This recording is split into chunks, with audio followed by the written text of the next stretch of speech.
Hello, my name is Jennifer Still, and I'm the author of a poetry collection entitled Comma by Bookhug.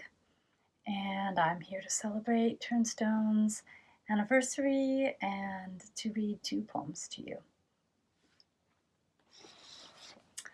The first poem I will read is from my collection, Comma, and the second poem I read will be from a work in progress that is an illuminated manuscript, and I will shine it behind me so it can light my page.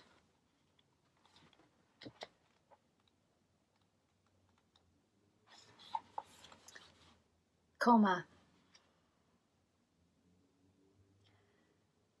A coma is the blurred appearance of an object as seen under a microscope. A tuft of hair at the end of a seed. The full stop, when magnified, is a meteor burning through all our meaning. Every sentence ends with the 22 amino acids it takes to seed a planet. A sundog is a coma, the broken halo of your mouth. You smile, 22 degrees distant above the horizon.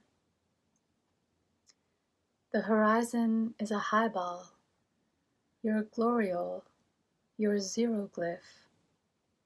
We shoot you backlit into the sun. New fallen snow reflects 95% sunlight. You drift out in moon boots, printing the sky. A coma is a comma, the starfall of your hair. I wait for you in the comb sounds.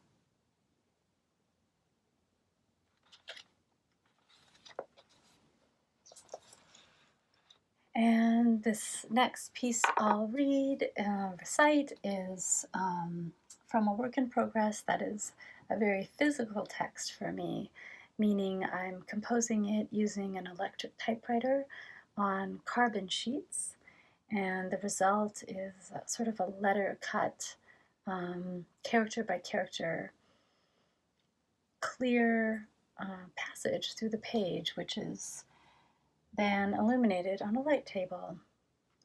The work I will read for you today is very much informed and inspired by the marine biologist and pioneer, ecofeminist, conservationist, marvel of a writer, Rachel Carson, who I'm indebted to, I would say, for this next project, based solely on her absolute love for and wonder and delight in nature and the natural world, and her ability to bring science and the lyric together.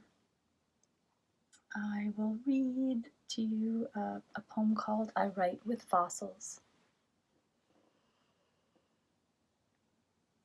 I write with fossils.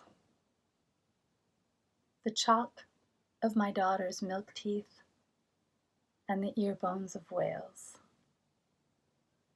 I write with lace, silica shells, winged mollusk, moths, mothers, spindled, fibrous ghosts, foraminifera, coccolith, unicellular radiolarian flakes, aerial plankton, thousands of feet above the earth, the air filled with lifting creatures, drifting, flying, gliding, ballooning along the high winds. I write with the gold dusts of your eyelids, moth feathers, stomas, the pull that each hour draws through the neck of shaved stones. The miracle of gravity, walking, anything held in orbital pause, as if we weren't falling and falling with unlimited infinities on all sides of us. I write with the fine powder of cities made of sand, made of every grain carried out by the rivers that has displaced a corresponding amount of water in the sea. I write with holes in a carbon sheet, a chirp in my typewriter, a clunk in the space bar, and a mark on my heart set on margin release.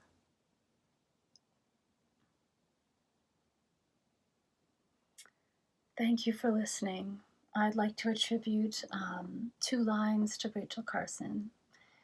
Thousands of feet above the earth, the air, those images, and every grain carried out by the rivers are as well from her book, The Sea Around Us. It was great reading to you. Thanks for being here.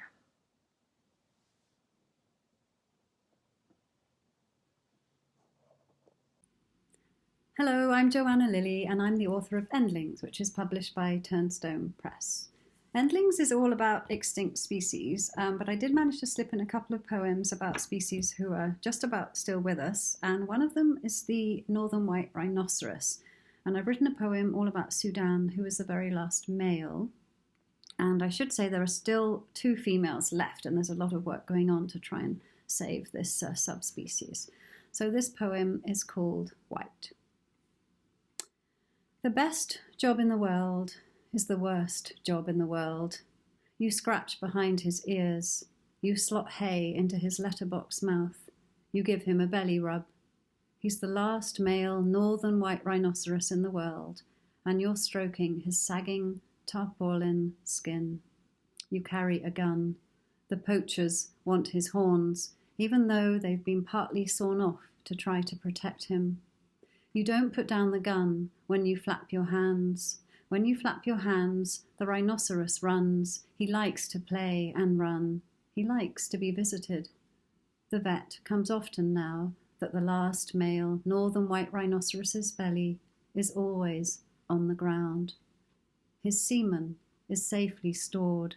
There are plans and funding drives. The vet will come today. You won't put down your gun. You'll make sure that what's left of the last male northern white rhinoceros's horns rot in the earth beside his banisters of bone and Carhartt hide.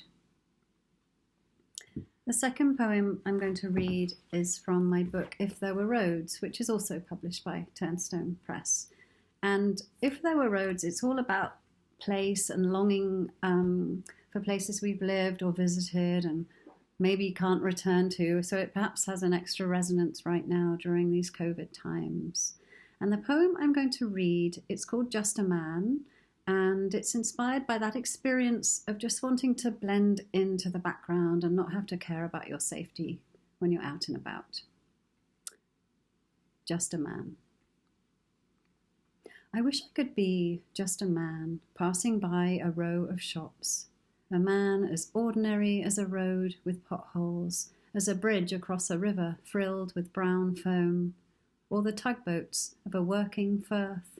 A man where urban is normal, where a park is unremarkable, where dogs walk without pulling and pigeons peck at screwed-up burger wrappers. I wish I was a man in a jacket, collar down, a little fashion in my trouser leg, passing by a doorway, a yellow skip, a litter bin, past men and women at the bus stop who barely notice me. I wish I didn't care that the sun has set, that the streetlights have come on, creating shadows, and I'm still half a mile from home. Thank you so much for listening. I hope you're keeping safe and well and are able to find beauty and comfort in the place that you're having to remain in during these times. And a huge happy 45th anniversary to the wonderful Turnstone Press. Thank you very much.